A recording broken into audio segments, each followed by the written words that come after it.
நண்பர்களை நீங்கள் பார்த்து கொண்டு இருப்பது உங்கள் குங்குமம் ரிவ்யூ. சரி வாங்க வீடியோக்குள்ளே போய் என்ன நடக்க போகுது அப்படின்னு சொல்லிட்டு பார்த்தீங்கன்னா, அடுத்து நிச்சயம் இல்லாத இந்த வாழ்க்கையில் எதுக்கு இந்த அஞ்சலிக்கு இவ்வளோ பெரிய கேடுகட்ட என்னன்னு சொல்லிட்டு தெரியலிங்க.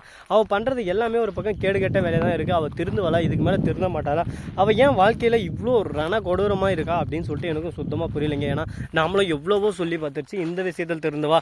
ஏன் இப்போவே நம்ம கௌதமே ஒரு பக்கம் திருந்திட்டு சரி ஓகே கார்த்திக் கூட சேர்த்து வைக்கலாம். ஏன்னா ஒரு பொண்ணோட வாழ்க்கைன்றது திரும்ப வர வைக்க முடியாது. பொண்ணோட வாழ்க்கை போயிட்டா ரொம்ப கஷ்டம். அந்த பொண்ணு இந்த சொசைட்டியில் ரொம்பவே அவதூறாக பேசப்பட்டு அசிங்கப்படுத்துவாங்க. அதனால் எல்லாருக்கும் அந்த மாதிரி நேர்மையாக கரெக்டாக அவங்க வாழ்க்கை சந்தோஷமாக அமையும் சொல்லிட்டு சொல்ல முடியாது. அதனால் நம்ம தயவு செஞ்சு இந்த மாதிரி தப்பை செய்யக்கூடாது அப்படின்னு சொல்லிட்டு அஞ்சலியை கார்த்திக் கூட சேர்த்து வைக்கலாம்னு சொல்லிட்டு ஒரு நல்ல முடிவு தான் எடுத்தார்.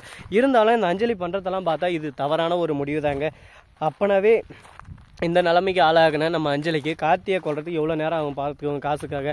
அதனால் அஞ்சலியோட வாழ்க்கை அவளே தீர்மானிச்சிட்டா. இதுக்கு மேலே என் வாழ்க்கை நல்ல பாதை இல்லை கெட்ட பாதை தான் சொல்லிட்டு அவளையே முடிவு பண்ணிட்டா. யார் நம்ம குறுக்க வந்தாலும் காசுன்னு ஒன்று இருந்தால் போதும், யாரை வேணாலும் கொலை பண்ணிட்டு நம்ம பாட்டுக்கு நம்ம போயினே இருக்கலாம் அப்படின்னு சொல்லிட்டு ஒரு கேடுகட்ட எண்ணத்தோட சுற்றின்னு இருக்கா. இந்த மாதிரி ஒரு கேரக்டர் நம்ம என்ன பண்ணலாம் ஏது பண்ணலாம், இதுக்கு மேலே இவ திருந்துவாளா திருந்த மாட்டாளா அப்படின்னு சொல்லிட்டு பலகட்ட ஒரு போராட்டமாக தாங்க போயின்னு இருக்குது. இந்த போராட்டத்துக்கு நடுவில் என்ன நடக்க போகுது ஏது நடக்க போகுதுன்னு சொல்லிட்டு பொறுத்திருந்து பார்த்தா தெரிய போகுது.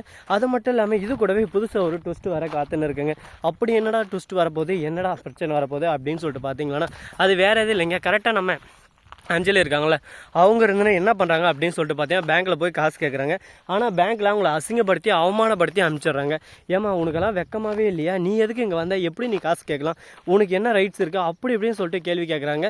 இது உங்கள் அப்பா போட்டது, உங்கள் அப்பா யாரை நாமினா போட்டுக்கிறான்னு சொல்லிட்டு தெரியுமா, பெத்த பொண்ணு நீ இல்லை இலக்கியாவை தான் நாமினியாக போட்டு வச்சுக்கிறாங்க. அப்படிப்பட்ட இலக்கியா வந்தால் மட்டும்தான் அந்த காசு கிடைக்கும். நீங்கள் எதாவது பேசுறதா இருந்தாலும் நீங்கள் பெத்த பொண்ணே இருந்தாலும் இலக்கியா கிட்ட பேசுங்க, இலக்கியா ஓகே சொன்னால் மட்டும் தான் அந்த காசை நாங்கள் தர முடியும் அப்படின்னு சொல்லிட்டு சொல்லிடுறாங்க. உங்கள் பெரியப்பாவுக்கு ஏதோ ஆனாலோ என்ன ஆனாலோ இலக்கியா மூலியமாக தான் அந்த காசு உங்களை வந்து அடையும். அப்படி இலக்கியா வேணான்ட்டா அந்த காசு உங்களுக்கு வராது அப்படின்னு சொல்லிட்டு மூஞ்சில் வச்ச மாதிரி சொல்லிடுறாங்க. உடனே என்ன பண்ணுறது ஏது பண்ணுன்னு சொல்லிட்டு தெரியாமல் இல்லை அஞ்சலி ஒரு ரூபா குழப்பத்தில் போயிட்டு சரி இலக்கியா கிட்ட பேசி பார்ப்போம், இலக்கியா நீ தான் எனக்கு உதவணும்னு சொல்லிட்டு இலக்கியா கிட்ட கேட்கலான்னு போகிறாங்க.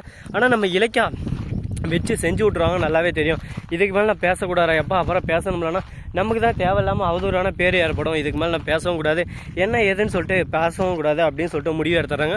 முடிவு எடுத்ததோட மட்டும் இல்லாமல் அடுத்து என்ன பண்ண போகிறாங்க ஏது பண்ண போகிறாங்க, இதுக்கு நடுவில் என்னென்ன பிரச்சனையெல்லாம் வரப்போகுது, எப்படியெல்லாம் அதை சமாளிக்க காத்துன்னு இருக்க போகிறாங்க அப்படின்றதெல்லாம் கூடிய விரைவில் கூடிய சீக்கிரம் பொறுத்துன்னு பார்த்தா தெரிய போகுது. அது மட்டும் இல்லாமல் இது கூடவே உங்களுக்கு ஒரு சர்ப்ரைஸான ஒரு விஷயம் சொல்ல போகிறாங்க.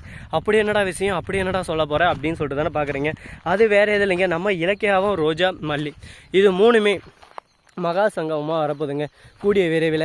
ஏன்னா நம்ம ரோஜா சீரியல் வரதுனால அது பிரம்மாண்டமாக செலிப்ரேட் பண்ணுன்னு சொல்லிட்டு இந்த 3 பேரும் கலந்து உரையாடி இருக்காங்க. அது வந்து மகா சங்கமமாக பண்ணலாம் அப்படின்னு சொல்லிட்டு வர ஞாயிற்றுக்கிழமை இந்த சம்பவம் நடக்க போது எல்லாரும் என்ஜாய் பண்ணி சந்தோஷமாக காண தவறாதீங்க. அந்த மாதிரி ஒரு சந்தோஷ காலம் எப்படா வரும் அப்படின்னு சொல்லிட்டு நீங்கள் வெயிட் பண்ணுவீங்கன்னு எனக்கே நல்லாவே தெரியுது.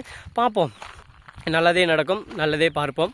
ஸோ நண்பர்களே இந்த வீடியோ உங்களுக்கு பிடிச்சிருந்தா லைக் பண்ணுங்கள், கமெண்ட் பண்ணுங்கள், ஷேர் பண்ணுங்கள், டிங் பெல்லை தட்டி விட்டு போங்க. அப்போ தான் நான் போகிற அடுத்தடுத்த வீடியோ உடனுக்குடன் வரும். மிக்க நன்றி, தேங்க்ஸ் ஃபார் வாட்சிங், டாடா சியும். நன்றி வணக்கம் வந்தனம் வருக தருக டாடா.